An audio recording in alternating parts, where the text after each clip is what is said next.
Hi everybody, and welcome to the demonstration of Government in Action, McGraw-Hill's educational game for the American Government course. My name is Josh Lackus, and I'll be walking you through today something that we've been extremely excited about here at McGraw-Hill for a long time. Now, before I dive into the specifics of how the game works, I want to explain why we made this in the first place.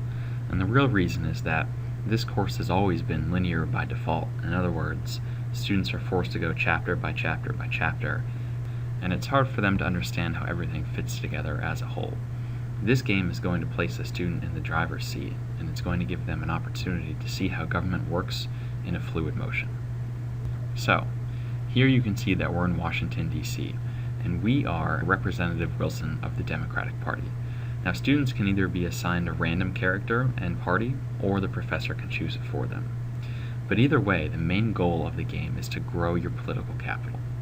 And the political capital is comprised of three things: awareness, approval, and influence. And each of the actions I'm going to take you through today will positively or negatively affect one of these three bars, which in turn will affect your political capital. Now, the resources that we have at our disposal are money, volunteers, and staff.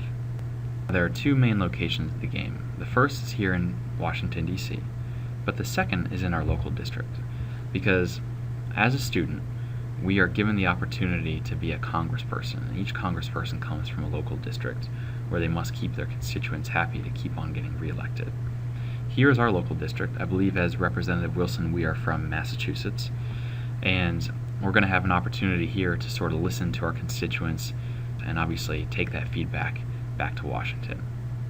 But while we're elected, we might as well go to Washington and pass some legislation, and to do so we want to come into the Capitol building here. Now, anytime we click on a building or we try to take an action, we're going to have our Chief of Staff here, right there to guide us. But let's close her out for a second and let's propose a bill. Now, here at the top you see we have many different subjects to choose from the economy to drugs to gun laws to education. Let's click into the drugs and see what sort of bills we can propose here, since this is always a hot topic. And the first option we get is the legalization of marijuana. Now, at this point, many students want to jump ahead and say, oh sure, let's go ahead and legalize marijuana. Or maybe they're saying that, no, we don't want to legalize marijuana at all. But the point is that you are not just beholden to your own personal preference, your own personal opinion, but you are Representative Wilson, which has been assigned to you. So you have to place yourself in the shoes of a Democrat, even if you personally are not. But it even goes a little bit further than that, because we can't just propose something that matches what Representative Wilson wants, but also something that our district wants, which we can see down here, and our party wants. And keep in mind that these bars are a liberal to conservative scale, and so you can see that this bill is very liberal, and our district also is fairly liberal, and our party is very liberal. So all in all, this seems like a very good bill for us to propose. Let's go ahead and create the bill. And at this screen we have a chance to request a co-sponsor. Since we are a Democrat, and we are probably going to get support from Democrats only, let's see if Representative Pontbrand, who again would be a student in the course, would like to co-sponsor us. And he has agreed. Now, that's a very big step for us, because the creating of a bill is the easy part, but it's getting people to sign on and to co-sponsor you that is the difficult part. And the students will learn that throughout the processes of the game. But nothing comes for free, and we have lost 3 influence points, and we've given them to Representative Pontbrand for being our co-sponsor. And let's go ahead and finish the bill creation process. Now, our Chief of Staff comes up and says, congratulations on proposing a bill, but you're going to need a lot more support.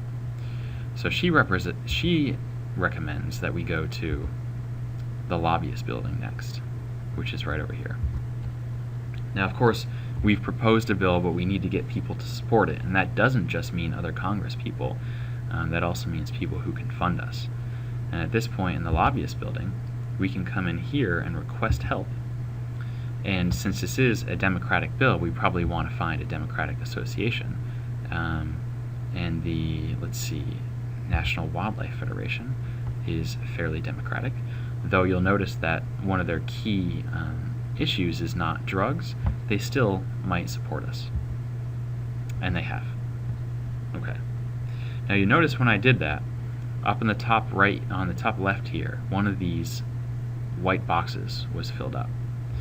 This is a turn-based game, and each of the turns is going to represent 1/4 of a year, thus 8 turns per congressional election cycle. Within each of the turns, though, and we are within a turn right now, we're going to have 4 moves. And you can see that our first move was taken up by creating a bill, and our second move was taken up by requesting support. We have 2 more moves this turn, and I think it would be a good idea to make sure that we go home and are keeping our constituents happy. And while we're here, we can jump into the constituents building, and we can either hold a rally, a town hall meeting on a certain subject if people would like to talk about it, or we can recruit a volunteer. Now, just like normal volunteers, this volunteer might leave at any time because they get tired of licking envelopes or something like that. And in many ways, volunteers are less stable than staff, but then again, we would have to pay staff. So let's recruit a volunteer for now. And for our final move, let's go into the local media building, and since we just took out a bill on legalizing marijuana, let's take out a print ad in the drug space, and let's make it a liberal ad. So we're basically pushing for our legalized marijuana bill, and we're going to place that ad. Now you can see at this point, we've taken up all the moves in our turn, and let's go ahead and end our turn. Before ending your turn, you get a bill status. Where are all the bills that you've proposed? Right now, ours is in the Committee of Internal Affairs, and you also get a summary of what you've done that turn.